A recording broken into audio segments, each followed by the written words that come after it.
Hi foodies, it's your girl Jareen. Thanks so much for joining me today. I am making some easy spicy chicken strips today. I had some sauces left over from one of my favorite takeout places and I was just thinking, let me make some chicken to go with it. Alright, so that's what we'll be doing today. So really simple. First step is to cut the strips. So once you look at the chicken breast, you will see some muscle fibers. It's some really tiny skinny lines running across. You want to cut in the opposite direction of those lines, because when you do that, it just helps to get the meat, or the chicken rather, very tender, okay, because you're shortening those muscle fibers. And it's the same principle when you're dealing with like a piece of steak too. Cut in the opposite direction of those lines. Now you could cut pieces like this, or you could cut like that in half if you want them to be skinnier. It's really up to you. Just cut some strips from the chicken. And this is an easy way to get some chicken breast to stretch among quite a few people. So just cut into some strips just like that, or you could cut those in half if you want them skinnier. Now, what you can do is marinate the chicken overnight. I'm going to be doing a buttermilk mixture. So this is going to really soak into the chicken and make it tender and flavorful. Overnight is awesome because buttermilk helps to make it tender. If you don't have buttermilk, don't fear. Just get some heavy cream or some milk and add some vinegar to it. And then once it looks a little curdly, so stir it up. Once it looks curdly, it's good to use, okay? So if you can't do this overnight, I understand, but overnight is definitely better.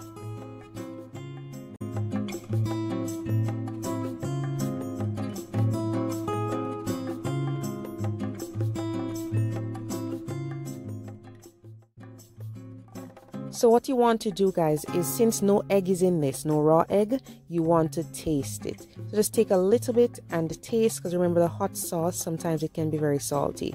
And then you can add some salt at this point, because if you add it before, then you can't take it out. Okay, so taste and then add your salt. Then you can go in with your egg. All right.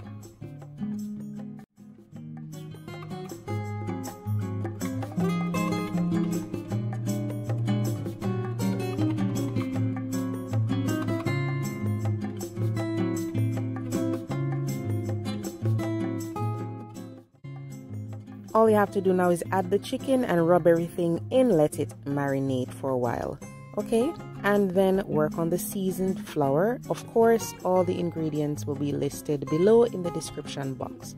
You want to make sure the flour is seasoned as well, because you want to have flavor all throughout the chicken, okay?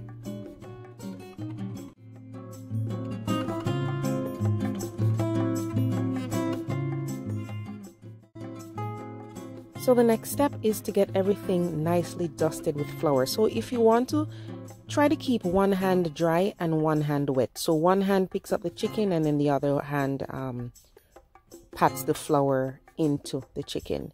And of course, sometimes when I'm doing this, I'm doing it so fast that I end up mixing everything up, you know, dipping the wet hand in the flour. But it's actually best to keep one hand wet, one hand dry, okay? So make sure you press the flour into the chicken because you want to make sure it is coated properly. For extra crispy coating, you can definitely use some cornstarch. It definitely does the job as far as making coatings very crispy. But if you don't have cornstarch, go ahead and use your flour.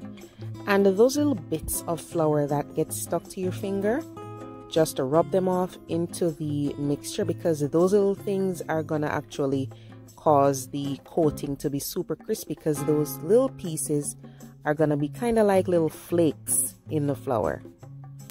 This is the marinade that's left over after I've floured all the chicken. You can dip it in this again and then back in the flour to make a very crispy coating. So you're basically double dipping or double coating.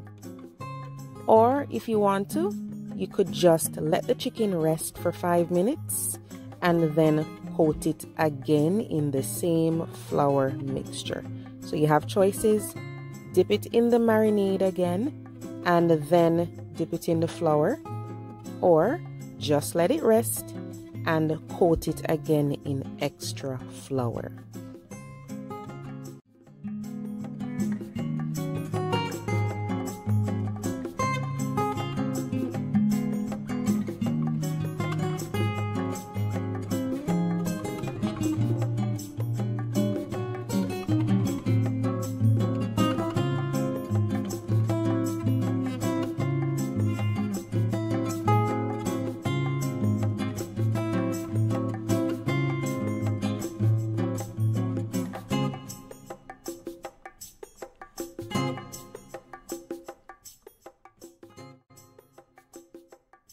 So these are coated nicely. The more flour you put on there, the crispier it is going to be. Okay, 2 coatings, definitely good enough. And just sprinkle some flour to keep it nice and dry till you're ready. See those little flakes? Those are gonna be so crispy.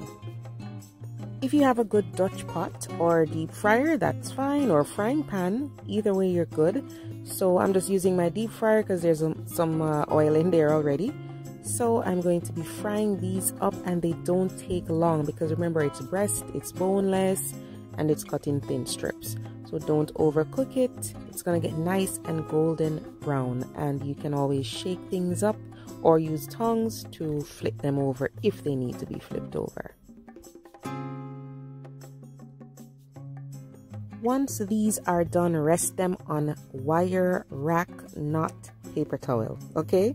Paper towel is going to make it soggy. You need to let it rest on this and drain if there's any oil to drain. And these are just really beautiful. They're crispy outside and juicy on the inside. That's exactly what you want. So as I said, guys, I had some sauce left over. Like, if you're like me, when I go to these restaurants and get these sauces, I don't throw them out.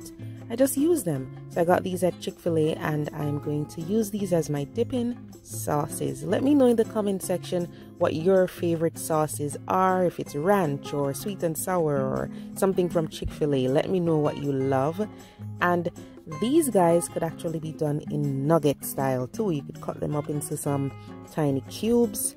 But this is such an easy dish to make, and it's super delicious. Let me know how you like it, guys. And if you don't want it to be spicy, just leave out all of those spicy ingredients that I will be listing below in the description box. I hope you enjoyed, and let me know how it turns out for you guys. All right, thanks for watching, and I will see you next time. Don't forget to subscribe.